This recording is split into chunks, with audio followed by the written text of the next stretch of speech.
भारत एक ऐसा देश जहां हर ऋतु के साथ कोई ना कोई उत्सव जुड़ा है, जहां प्रकृति के हर बदलाव के साथ आध्यात्मिक परंपराएं भी जागृत हो जाती हैं। वसंत के आगमन के साथ जब धरती नए जीवन से भर उठती है, जब खेतों में नई फसल लहलहाने लगती है, तभी शुरू होता है आस्था, शक्ति और साधना का पावन पर्व चैत्र नवरात्रि। 9 दिन 9 रातें। यह सिर्फ एक धार्मिक पर्व नहीं, बल्कि आध्यात्मिक ऊर्जा के जागरण का समय है। नवरात्रि यानी 9 रातें। इन 9 दिनों में देवी शक्ति के 9 अलग-अलग स्वरूपों की पूजा की जाती है। हिंदू धर्म में यह पर्व मां दुर्गा की उपासना के लिए समर्पित है। मान्यता है कि इन दिनों में ब्रह्मांड में सकारात्मक ऊर्जा का संचार सबसे अधिक होता है। इसीलिए साधना, ध्यान, उपवास और पूजा का विशेष महत्व होता है। चैत्र नवरात्रि हिंदू नववर्ष की शुरुआत का भी प्रतीक है। देश के कई हिस्सों में इसी दिन से नया संवत्सर आरंभ होता है। चैत्र नवरात्रि की सबसे प्रसिद्ध कथा जुड़ी है दैत्यों के राजा महिषासुर से। महिषासुर को वरदान मिला था कि कोई देवता या पुरुष उसे नहीं मार सकता। इस वरदान के कारण वह अत्यंत शक्तिशाली हो गया। उसने स्वर्ग पर आक्रमण कर दिया।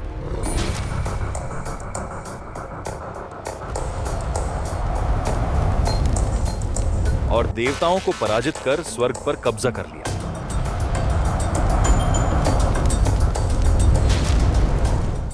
देवताओं ने तब भगवान ब्रह्मा, विष्णु और महेश से प्रार्थना की। तीनों देवों की दिव्य ऊर्जा से प्रकट हुई एक अद्भुत शक्ति मां दुर्गा। देवताओं ने उन्हें अपने अपने अस्त्र दिए। शिव का त्रिशूल, विष्णु का चक्र, इंद्र का वज्र और अग्नि का तेज।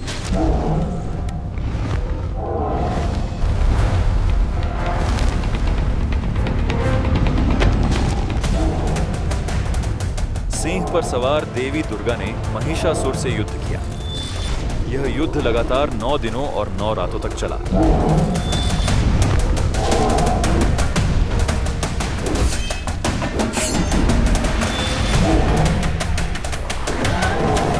अंततः 10वें दिन देवी दुर्गा ने महिषासुर का वध कर दिया और तभी से यह पर्व असत्य पर सत्य की विजय का प्रतीक बन गया। चैत्र नवरात्रि का एक और महत्वपूर्ण पहलू जुड़ा है भगवान राम के जन्म से। नवरात्रि के 9वें दिन मनाई जाती है राम नवमी। मान्यता है कि इसी दिन अयोध्या में भगवान राम का जन्म हुआ था। इसलिए नवरात्रि के साथ साथ रामायण पाठ और राम जन्मोत्सव का भी विशेष महत्व होता है। चैत्र नवरात्रि के हर दिन देवी दुर्गा के एक विशेष स्वरूप की पूजा की जाती है। ये 9 स्वरूप मिलकर कहलाते हैं नव दुर्गा। नवरात्रि का पहला दिन समर्पित है मां शैलपुत्री को। शैल यानी पर्वत और पुत्री यानी बेटी। ये पर्वतराज हिमालय की पुत्री मानी जाती है। इन्हें देवी सती का पुनर्जन्म भी कहा जाता है। यह रूप स्थिरता, शक्ति और प्रकृति का प्रतीक है।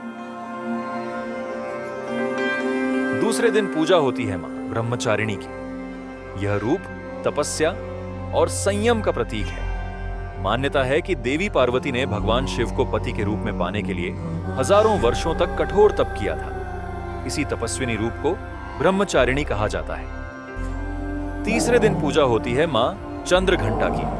माथे पर अर्धचंद्र और घंटे के आकार के कारण इन्हें यह नाम मिला। यह रूप साहस और वीरता का प्रतीक है।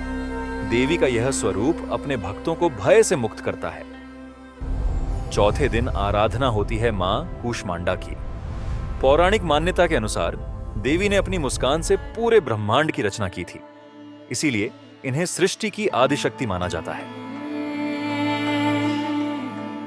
5वें दिन पूजा होती है मां स्कंद माता की। ये भगवान कार्तिकेय की माता है।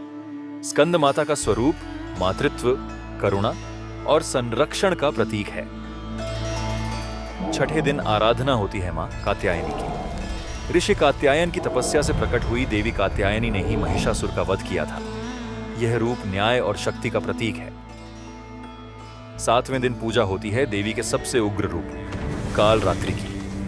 यह स्वरूप अंधकार, भय और नकारात्मक शक्तियों का नाश करता है। भले ही उनका रूप भयावह हो, लेकिन वे अपने भक्तों की सदैव रक्षा करती हैं। 8वें दिन पूजा होती है मां महागौरी की। यह रूप शांति, पवित्रता और सौम्यता का प्रतीक है।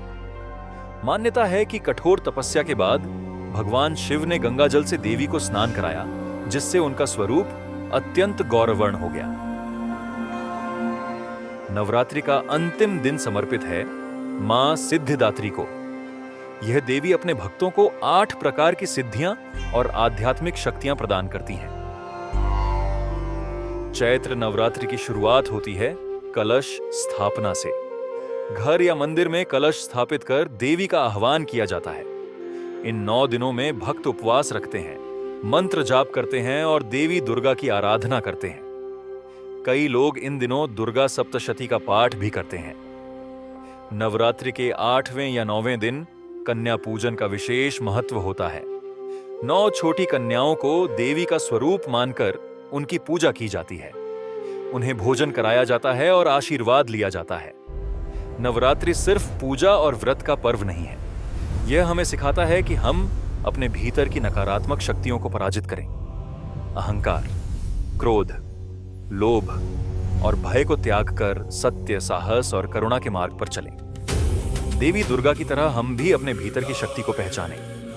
चैत्र नवरात्रि हमें याद दिलाती है कि हर अंधकार के बाद उजाला आता है। जब आस्था और साहस साथ हों तो कोई भी महिषासुर अधिक समय तक टिक नहीं सकता। 9 दिनों की यह साधना आखिरकार हमें एक ही संदेश देती है, शक्ति हमारे भीतर ही है, बस उसे जगाने की जरूरत है। जय माता दी।